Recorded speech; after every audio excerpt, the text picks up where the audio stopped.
What's up, everybody, and welcome to the vlog. A couple things I need to get done on the farm. One, well, I've already kind of done it, but so far everything's looking good. I've noticed with the chicken coop, the chickens haven't been doing anything but roosting in here. No joke. The other day when I said I haven't seen eggs in the chicken coop, must have been something wrong with the nest boxes. So what I did was I cleaned them out completely, sprayed them with bleach and everything, and yeah, so far the chickens have been going in there, looking around the nest boxes again like they're supposed to be. I have no clue where this mega nest is. At first I thought they stopped. Sometimes the birds, if they get too stressed out, they'll stop. I figured since possibly a predator hit the farm, I don't know, we might have something. Also, the brood hens are not in here anymore because I have taken them out.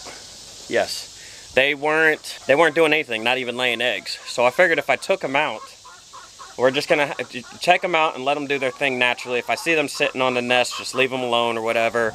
Try to mark the eggs when they go off to find feed. But for the most part, you know, let them do their natural thing. And we're gonna just go ahead and get it in the incubator, because the process of trying to calm them down and everything, like her. What's wrong? She's still mad at me for locking her up. But go ahead, get an incubator. We could go ahead and put like 60 eggs in it at one time. It would be a lot better to do it that way, and we can get a little bit more meat in the freezer. So, also one more thing about the chickens.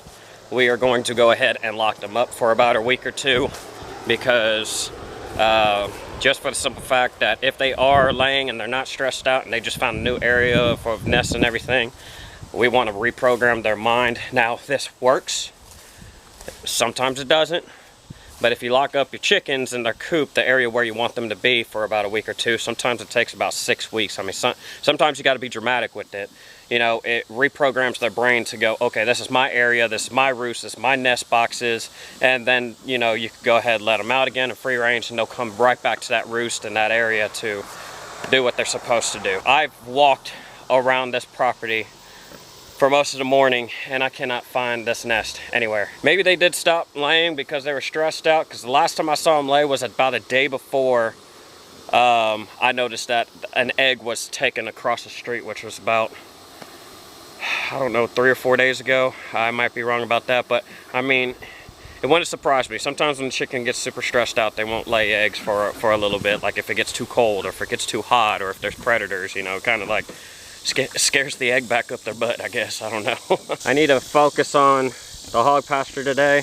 There's some areas where plants are growing back where I sprayed, and yeah, so I'm gonna have to mow around the boundary of the fence and spray it. We had a little bit of a hog breach the other day. This one decided she was gonna just go over the fence, and this guy right here decided he was gonna crawl under the fence backwards. Yeah.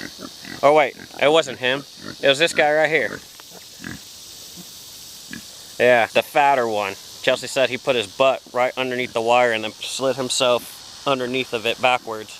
Like, what? So yeah, we're gonna go around the boundary, mow a little strip, and respray and check what areas might be weak. I am speechless right now. So I went ahead and mowed a boundary around the pasture, and I stopped over here at this corner. It was getting really thick right there. We're gonna have to use something other than a mower to clear that area out. But for the most part, 3/4 of the 2 pastures have been mowed with knocking down most of the stuff off the wire.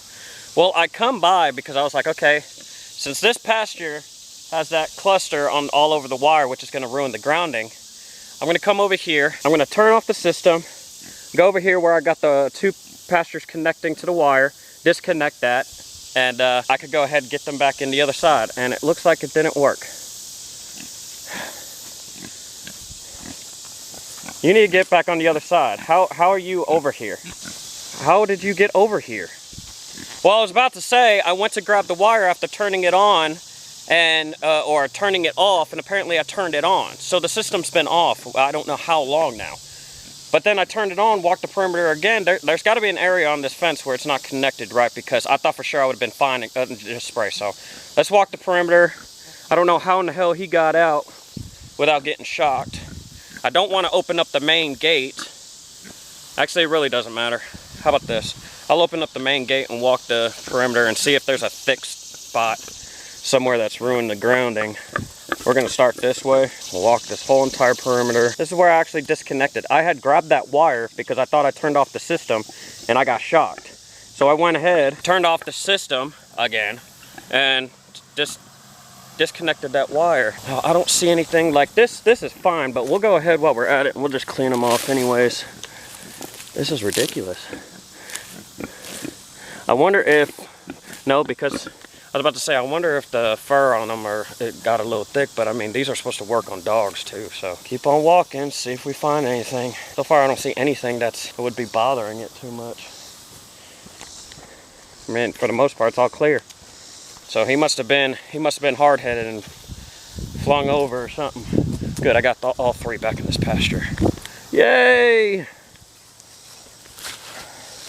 None of this is touching. There goes a little bit, but I mean, that ain't gonna do much. I mean, your fence has got to be covered with weeds in order for the grounding to mess up. And I had gotten behind for a couple weeks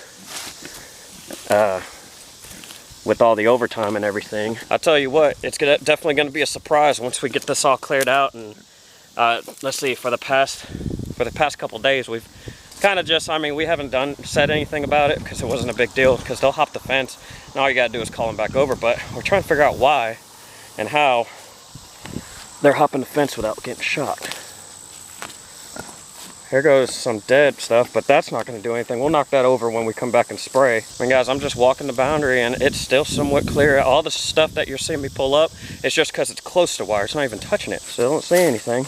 There's gotta be a branch or something on the wire, because I remember that happened last time when the system was grounded wrong. A branch had fallen out of a tree. Yeah, look, turn around the corner and this is exactly what I got right here. Branch fell out of a tree. That is exactly what I was talking about, guys. That right there will definitely ruin your electric fence. Alright, well, we're already this far, might as well finish off. Well, that's good. They're over here tearing up, chilling out over here in the shade, clearing out all the weeds and everything back here. That is good. See what else we got. Yep, more branches. That will definitely stop it. We can knock down all this when we, all this dead stuff we can knock down when we come back by and spray. Right. So I wound up doing all around both of the pastures, and I also went ahead and tried to get ahead of schedule and sprayed around the house and the driveway and everything. So that is done, at least for a while. See, that's the product that I use says it lasts a year, but yet this is the 6th time that I've applied the product.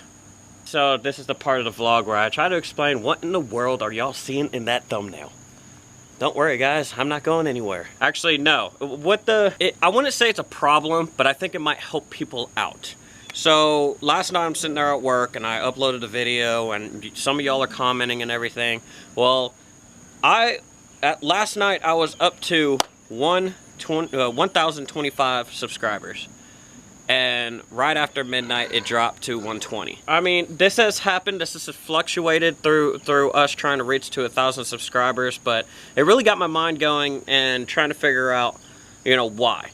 What was funny, and I'm like, well, why is this happening? I have mentioned that I'm not a hunting or fishing channel like several times throughout, you know, random vlogs. Well, this is the problem. Most of those vlogs that I said that in was like farm vlogs. Well, that's not going to help anybody out that, you know, clicks on a vlog where I'm setting limb lines or I'm hunting or something. That's really not going to help them out. So I decided best thing to do with this is just simply take the logo off of the actual profile, put me. Like most other personal vloggers, they have the profile of themselves. And then on my banner, just go ahead, and the banner will actually be changing. I mean, my profile pic and the banner will be changing, you know, season to season, possibly. I don't know. It's an idea. I don't know. It was a pain in the butt to try to get that banner up. I'm not kidding. With no service at the farm, oh my gosh, even Chelsea wanted to throw the computer across the room. But yeah, I figured if we put more of like a farmy or a personal touch to it, it wouldn't look so hunty fishy. So don't worry, guys. We are still keeping Muddy Veins. We are still keeping the logo. Those of y'all that do not know, the logo is actually a broadhead because we love bow hunting. I know some of y'all are like, Lenny, I mean, you've had several vlogs and I've yet to see you shoot a bow. Trust me, guys. I'm good. I'm real good. All right, enough gloating about that. Anyways, but no, seriously, we are like avid bow hunters. Pretty much if I go hunting to do anything, I love bow hunting. And so the Muddy Veins emblem is a broadhead. Yeah, MV, Muddy Veins.